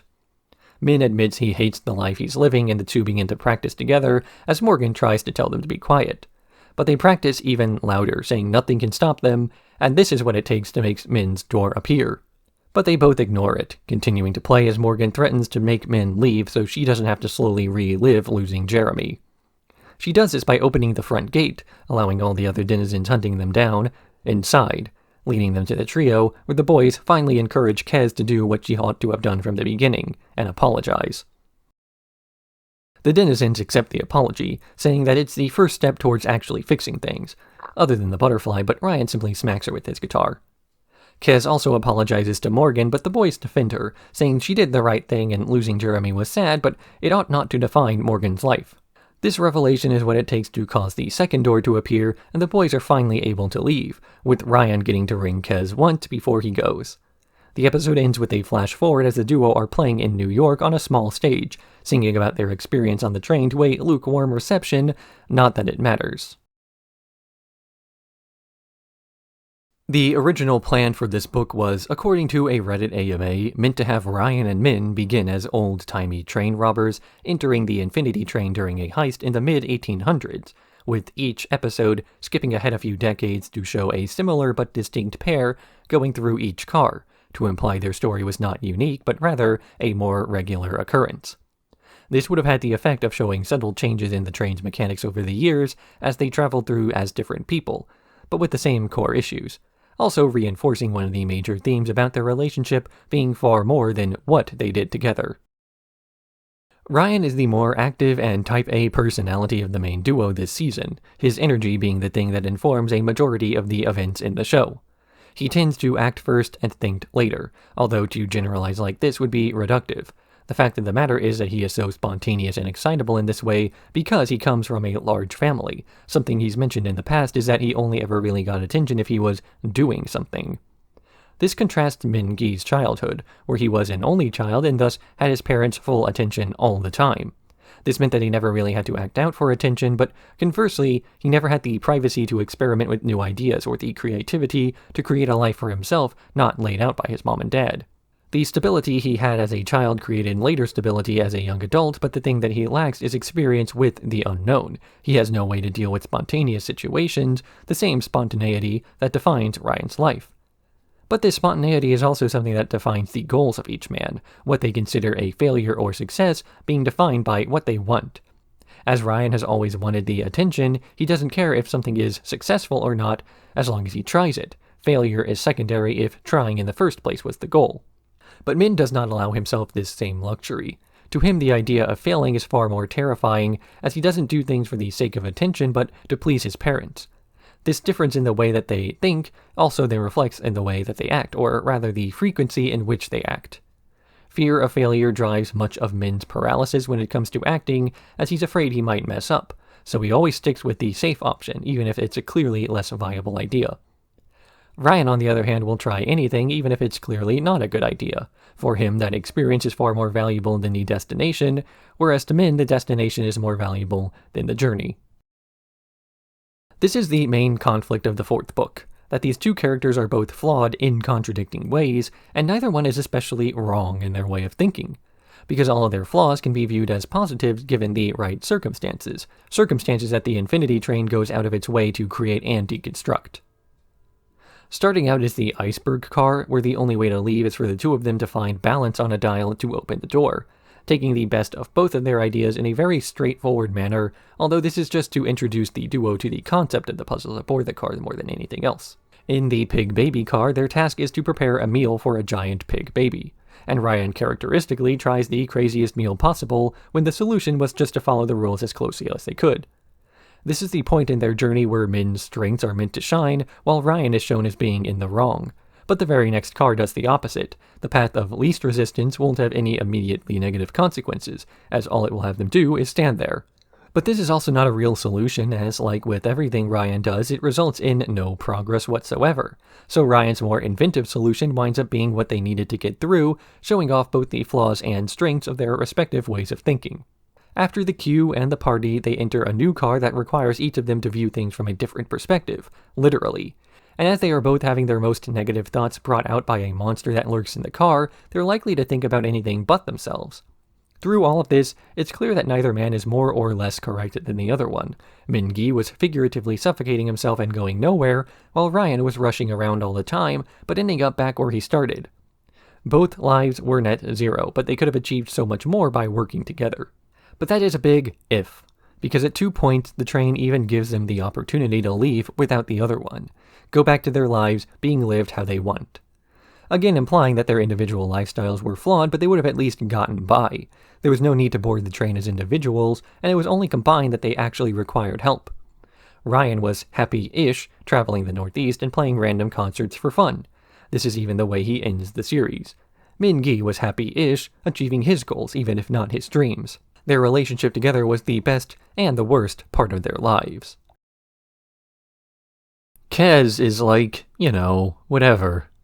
Her whole personality comes across as not caring about other people and barely caring about herself, constantly getting into danger because she rushes into circumstances without considering if someone could get hurt. But it's not like she's unaware of this flaw.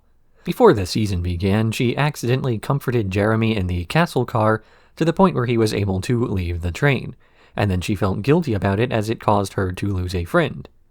Ironically, this is almost the exact condition suggested by the train with the single-door fake-outs it gives to Ryan and later Min. Go on with your life minus a friend, grateful for the experience you've gotten alongside them. And while neither man took that offer, they did wind up explaining to Kez that a similar one wouldn't be so bad if it was also to the benefit of the other person. If Ryan or Min-gi had been okay with being left alone, then the other one would have been free to pursue their own lives, but they didn't want that. Jeremy, on the other hand, did eventually want to move on, and it was up to other people in his life to accept that he's looking out for himself and not to blame others for him missing. Of course, this was not a lesson that Kez could have learned because it was not a conversation that she ever had. While she was sardonic and dismissive a lot of the time, it's not that she's a bad person, or bad belle, whatever. She's trying to do the right thing and simply never communicates intention, whether it's that she'll be coming back for her friends instead of abandoning them in the Old West car, or that she was trying to trap them in a sentient castle for eternity to calm down a friend. She makes mistakes, but everyone does. The important thing is whether we justify these as mistakes instead of viewing them as personal failings, and also that we recognize them as mistakes, meaning they won't happen again. This is Kez's real issue. Just like the boys, she lacks the ability to communicate properly. Literally just saying sorry was all it took to solve most of her problems. Sure, it didn't fix anything, but the progress she was making was enough for the others to at least understand she won't do it again because she didn't mean to do it the first time. There's a stark difference between hurting someone as a genuine accident and hurting someone because you didn't care enough not to, and an apology is the signifier of that difference. One thing that Ryan and Mingi do more than anything else during this season is argue, to the point where Kez at first assumes they are mortal enemies who don't get along at all. But arguing is really the only way they ever solve anything. The many arguments they have through each puzzle are the very things to get them beyond the puzzle, as they don't really express their emotions unless they're fighting. This is done to the point where when the two are not arguing, they mostly just get answers wrong. The conflict is the only thing that actually spurs them to a proper discussion. Partially, this is to be expected. The entire point of the Infinity Train is to take people's emotional issues and force them to confront them by putting some sort of metaphorical obstacle in the way. This is very confrontational, but it's a tested theory that's been working out for a while. So when two people's problems are with each other, the only way they can overcome their issues is by confronting each other. Simply seething in silence won't change a thing. This is not exclusive to the train. Ryan ran away from a performance once upon a time and they never spoke about it for months. Not an ideal way to resolve the issue. So the message this season is sending is not a message about unity and unconditional kindness, but one that argues that every good relationship is measured not by how seldom they argue, but how quickly they rebound afterwards. Fighting's inevitable, but as long as you still respect the other person during and after the argument, it's not a bad sign for a relationship. In fact, the polar opposite. Never fighting is the sign of an unhealthy relationship prone to collapse at a slight bit of resistance. After all the traveling the Duet does, they wind up more or less back at the restaurant they started at, with either an implication Mingi threw away a shot at a good career, although not an exciting one, to be in a band with his friend. Either that or he did not really drop out and just let himself relax for the summer before he left to study. The less depressing of these two options implies that Min didn't change too much about his life, and this parallels the idea that Ryan went from playing music a bunch to playing music a bunch. But to try and define their journey by how their journey ended is far too reductive for the lessons they've learned. It's not about the destination. It doesn't matter if Min goes back to college. It doesn't matter if Ryan quits the band or not. It matters that they're more open to learning from each other and thinking things as less of an all-or-nothing deal. Wherever they end up in life, they won't consider it a summation of their journey, just one more step in a series. The ending song, Train to Nowhere, is all about this for as short as it is. As long as you're there, winds up being the point of the whole journey. It doesn't actually matter what Ryan or Min does with their life, as long as they're doing it together. Min going off to college was only a mistake because he would have lost contact with Ryan, but Ryan traveling around so much was also a mistake because he didn't keep in contact with his friend. The two traveling together and still keeping in touch afterwards is what it takes to have an optimal ending for everyone. Worth reminding everyone here that the book took place during the 80s, so simply carrying around a cell phone everywhere wasn't the quick fix option that could have been presented.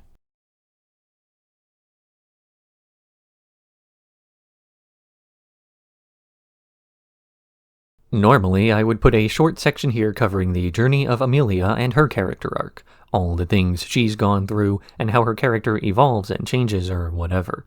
The fifth book was originally planned to be the tale of Amelia, taking over the train from 1, and we would see the changes made to make the train as modern as we see it. But the fifth book was never made, as it was cancelled for having no, quote, child entry point. It's hard to sell a series about a middle-aged woman that's also the fifth part in a series to kids who are only sporadically paying attention anyway. During this video's introduction, I said that if you respect your audience, they'll respect you back. This is an example of not doing that, assuming the worst about the viewers, and canceling a show because you can't imagine someone picking it up in the middle of a story, and then wanting to go back for more context.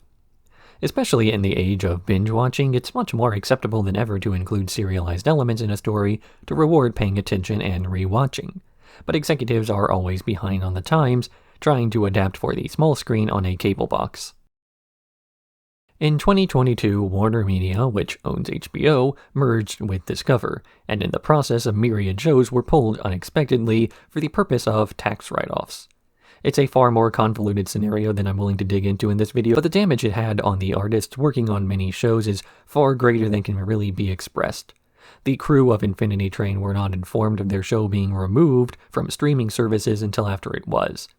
At the start of the video, I mentioned just how many celebrity voice actors they had on this show, and allegedly the reason for this was due to royalties. This is a dubious explanation, as voice actors, animators, and artists aren't paid a huge amount of residuals, and those are mostly sent to the union to fund medical care and the like. In his own words, the equivalent cost of paying residuals to Owen Dennis for his voice work was about as much as mistakenly buying an office chair. So in terms of cost cutting versus the platform's goodwill, it's still a baffling decision. But like above, we're talking about a show regularly mishandled by its networks. If you don't respect the audience, they won't respect the show, and if you don't respect the creators, they won't respect the network. These days, it's less and less simple to find the show in a realistic viewing format, meaning that the best way to see what you want is to, sail the seven seas. Piracy becomes easier to justify the harder it is to do things the legitimate way, and Owen Dennis even supports pirates watching his show if there is no other way to do it in your region. It's not like he's making residuals from it anyway. Likewise, word of mouth is one of the best forms of marketing in terms of how effective it is at actually getting people to watch things, so as long as you become part of the community surrounding the work, you're contributing in a positive way beyond a simple purchase. Fans of good quality works tend to stay fans and recruit others, and a large group of people discussing a show online that a particular streaming service no longer has makes their decision to cut it look much worse than it involved them losing a lot of potential profit, which is the only language some understand. And keeping with that idea, and because the series is unfinished and I want it to continue someday, I figure the best way to start the necessary word-of-mouth campaign to get it to remain in the popular consciousness is positing a few theories, which I don't normally do. Some of these are better, some of these are not so better, all while encouraging people to respond with their own or discuss the existing ideas in the comment section and the like. The first theory I have is that the train was never meant to trap people on board, and there's actually an easy way to go home. That is, the GOM. And this idea, the word GOM itself, is a shortened version of the phrase go home, for people who are trying to do just that. They largely exist outside the train itself, and seem to be intended as a way to scare people back on board, or grab people who have given up on self-improvement. We only see the GOM really threaten anyone when they're first boarding the train, such as the one that almost captures Tulip when she first entered. Even this is able to be dispatched by a gentle tap by a charging 1-1, so it's not really all that tough. Compare this to the GOM that gets Simon in the third book, one that doesn't bother striking until his number has spiked to an absurd degree and he has made one final rejection of a potential redemption arc, similar to what Grace had just gone through herself. Once he's completely given up on ever lowering his number, and in spite of knowing full well that that's the ultimate goal of the train, a GOM comes out of nowhere and then kills him, though we really just see it get absorbed, albeit in a pretty gruesome way, and then it explodes. If my theory was the case, all they really did was take a person who did not want to be on the train and remove him, just as they chase after anyone else who refuses to stay on board, because they probably convinced themselves already the desolate wasteland is preferable to self-improvement.